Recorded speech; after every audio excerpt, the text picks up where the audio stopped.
যে সব প্রোগ্রামের কথা আপনারা বলছেন ওখানে আমি উপস্থিত ছিলাম এবং আমি মনে করি হিন্দু মহাজোটের যিনি প্রধান বাবু গোবিন্দচন্দ্র প্রামাণিক উনি যেটা বলেছেন একেবারেই সঠিক কথা বলেছেন। বাংলাদেশে একটি রাজনৈতিক দল আওয়ামী লীগ তারা মনে করে হিন্দু ভোটগুলো তাদের একচ্ছত্র অধিকার এবং হিন্দুদের আর কোনো উপায় নেই আওয়ামী লীগকে ভোট দেওয়া ছাড়া।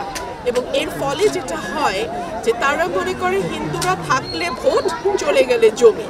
সো এই কারণেই তারা যখন ক্ষমতায় আসে আমরা দেখি রামু, নাসিরনগর, রংপুর, কলমাকান্দা, কুমিল্লা, ঠাকুরগাঁ, বানরিপাড়া, অভয়নগর, যশোর এইখানে যেই সংখ্যালঘুদের মারাত্মক নির্যাতন গত 15 বছর হয়েছে সেগুলো আওয়ামী লীগ ক্ষমতায় আসলে আমরা এই ধরনের নির্যাতন হতে দেখি। বিকজ তারা মনে করে যে ভোট না দিয়ে হিন্দুদের আর উপায় কি।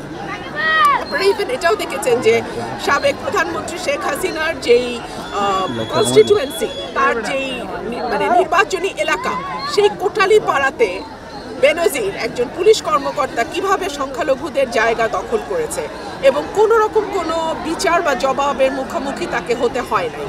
সো সেখান থেকেই খুব পরিষ্কার বোঝা যায় যে কিভাবে হিন্দু জনগোষ্ঠীকে নিয়ে আওয়ামী লীগ সবসময় ভোটের মাঠে খেলাধুলা করে।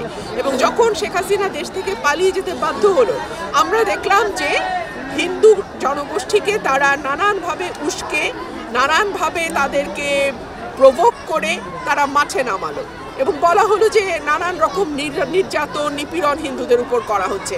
কিছু ঘটনা যে ঘটছে না তা কিন্তু নয়, কিছু ঘটনা নিশ্চয়ই ঘটছে। তবে সেই সঙ্গে এটাও মনে রাখতে হবে একটা সরকার যখন পরিবর্তন হয় এইভাবে বিপ্লব বা গণ অভ্যুত্থানের মধ্যে দিয়ে তখন কিন্তু এই ধরনের ঘটনা ঘটে।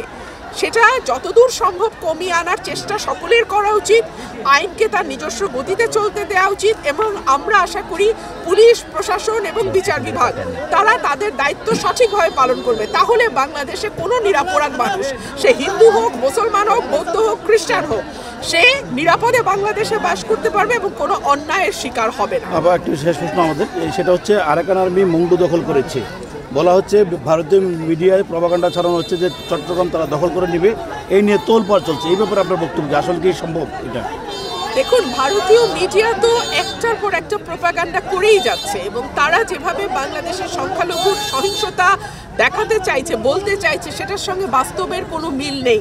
আর আমাদের সেনাবাহিনী অত্যন্ত চৌকস সেনাবাহিনী এবং তারা দেশের সার্বভৌমত্ব এবং স্বাধীনতার একটা অতন্ত্র প্রহরী। সুতরাং বাংলাদেশে সেরকম কোনো ঝুঁকি যদি থেকে থাকে ডেফিনেটলি বাংলাদেশের সরকার সেটা প্রাথমিকভাবে কূটনৈতিকভাবে সমস্যার সমাধানের চেষ্টা করবে, যদি না হয় যথোপযুক্ত ব্যবস্থা নিশ্চয়ই এই সরকার নেবে। ধন্যবাদ।